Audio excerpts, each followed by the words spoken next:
inside the house. He said that he was taken through a house. You know what I mean? Okay. It was about to kill him or something. But nobody investigated the house. Nobody. They only investigated the backyard. He was found in the front of Myrtle Avenue. And we got family on that block, so they called the ambulance.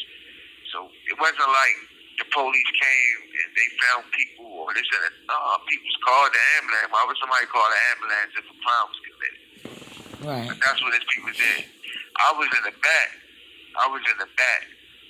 You know what I mean? And I was just bleeding out for real.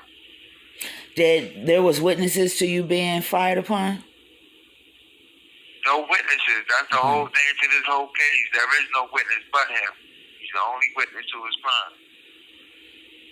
Okay. And none of the pieces really fit. All the pieces don't fit. The gas station, the weapon, which are the two most valuable points. He said he was kidnapped at the gas station at gunpoint. Mm-hmm. So if I was acquitted of all charges and all deadly weapons, how did the crime begin? How did I kidnap my own cop? Right. There ain't no way. It doesn't even...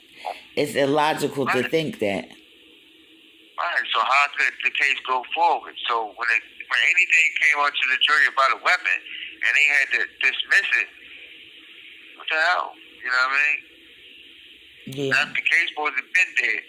So when we request for a judgment of acquittal as all counts, and I found out last year that it was actually granted, that's a no-brainer. It was no evidence, not one shred piece of evidence, not one fingerprint, not one witness, you know what I mean, not one weapon or deadly weapon. Right. Just as officers, that's his officer's testimony on a story that doesn't add up. So you said that he said that he was taken at the gas station, driven to that part of town, taken in a home. And did he say he escaped the home, or how did he get out of this house? Did he ever say? Man, I'll tell you, man, he was on some Chuck Norris, man. He claimed that he had the blindfold was partially over the right eye, and he could see where the dude beside him talking, looking for a place, but at the same time, he got one hand up. And he using the other hand to turn his belly band holster around to the front. Come on, man. Then he claimed when he get in the yard, they walk him up the steps, they take him in this abandoned house. He said, fuck it, if I'm going to die, then I'm going to die going out. So he take the gun out and shoot the guy in front of him. He put the gun underneath his arm and shoot the guy behind him. I don't know how it sounds cineramic, very cineramic. Okay, so let's go to court. Because even though you expressed the different things about, the case being a dead case and stuff like that, I want people to actually walk through to see what happened wrong here. So you get to court and there's no evidence but this officer's testimony, correct? Correct. All right. So what about your legal representation? I mean, was there things that he didn't bring up that should have been brought up, or like what happened there? Well, it was a tremendous amount of things. For one, they said my car was brown, and it's candy apple red. I mean, they wanted to draw a conclusion at the gas station, but there was no camera and no witnesses at the gas station. They tried to make connections, in regards to the weapon. He defended that tooth and nail. That's how I got to put it. Those shits, he just put that to rest. He could have done better in asking the man questions, vital questions, or what was he doing before he got shot? Got it. Just could have asked the man more questions than what he asked him. It seemed like he was just holding back from letting you have it. It's like, I just didn't understand that part. That was the most important thing, asking him questions.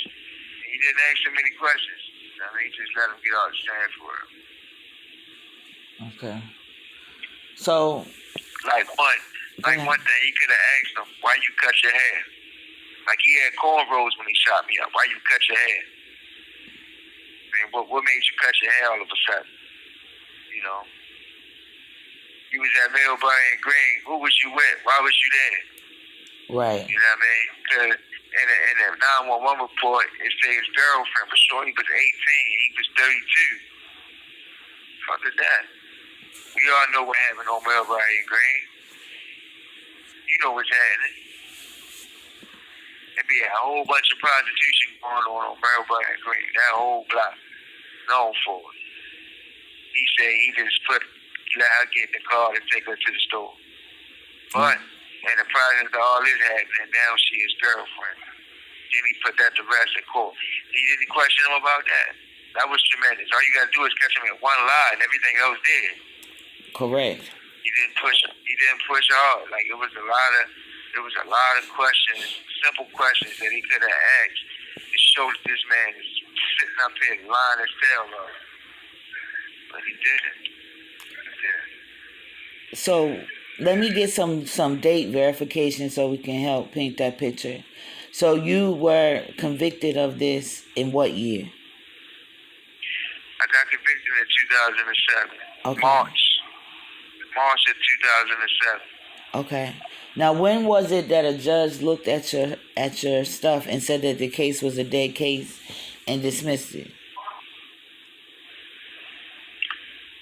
You said what judge looked at it? No, I said what year? Like, what year did that happen? Oh, this was last year. I just found this out last year. I had made my mind up that I needed to file something. It's called Franks vs. Delaware. I wanted to be able to confront my accusers, and I wanted to challenge the varsity of the warrant. And that led to all of this information. Okay. So you found this out last year, but when do you know the original date of when it was said? Or when it was determined? Is a better word. Oh, the same thing on my trial. Everything is 307. 307. All right, so I need some clarity too, and this is going to help the people because I know they like, what? So, that same day, you saying that you should have been a free man because everything was dismissed? Yes, ma'am. Yes, ma'am. That's what I'm saying. Within that time frame from that proceeding, that month, that week, I was acquitted. And they didn't, when they brought me back in to get the jury's verdict, you know what I mean? They didn't say anything about that. They just went on talking about convicted this, that, and third. And then at the end of all those proceedings, my lawyer asked for a judgment of acquittal. But I was being escorted out of the room. So like I said before, I didn't get no wind of anything. And your lawyer didn't tell you? And your lawyer didn't say nothing? Not one word. I didn't even get a copy of my sentencing. I still haven't. I don't know how you get sentenced and you can see what the sentencing looked like. You got all the information was pertaining to your sentencing. I never had those papers. And I still don't know what the papers look like. And just to put a little bit more to it, I had an attorney look at my case. And as of right now, like I said, it was 30, 30, 30, and 15 consecutive. Now it's 30 consecutive and 30, 30. Consecutive to 15, which is 75 years. So he didn't bump my sentence up right. I don't understand. So I want to make this perfectly clear to everybody at home. Those that have got it, like myself, you are flabbergasted among other emotions, right? So I want to make this very clear so everybody understands. He was apprehended. He was first, let's back up. He was shot by the police, a police officer. So he's and paralyzed because of that, correct, sir? Correct. Okay, and paralyzed because of that. Fast forward, they're trying to say that he hijacked the officer that shot him. Based on the officer's testimony, when no eyewitnesses at the place where that he says he was kidnapped from seen anything, nor did cameras from a federal building, this ain't just somebody camera off their house, didn't show any smoke happening. That means nothing was going on. It doesn't corroborate his story.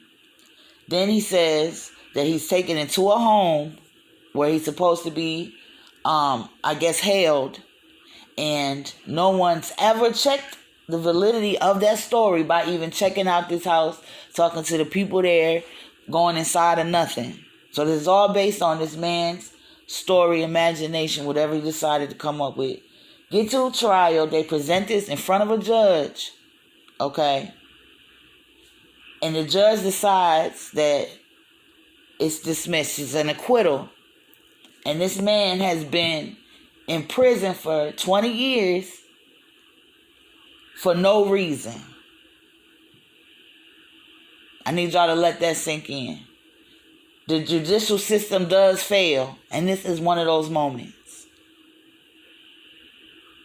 So now, not only has he been wrongfully incarcerated for 20 years,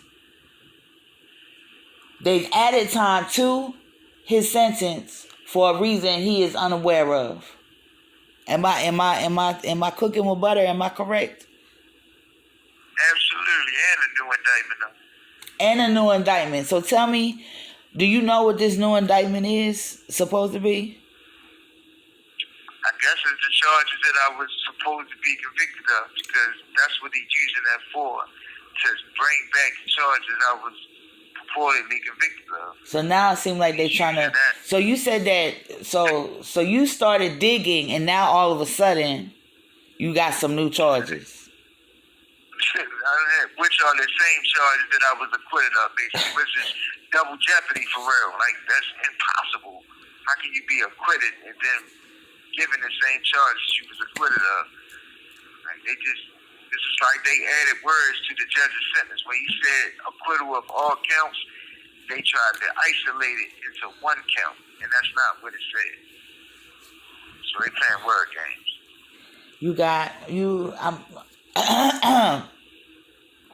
I don't even know what to say, bro. Please pause for a second.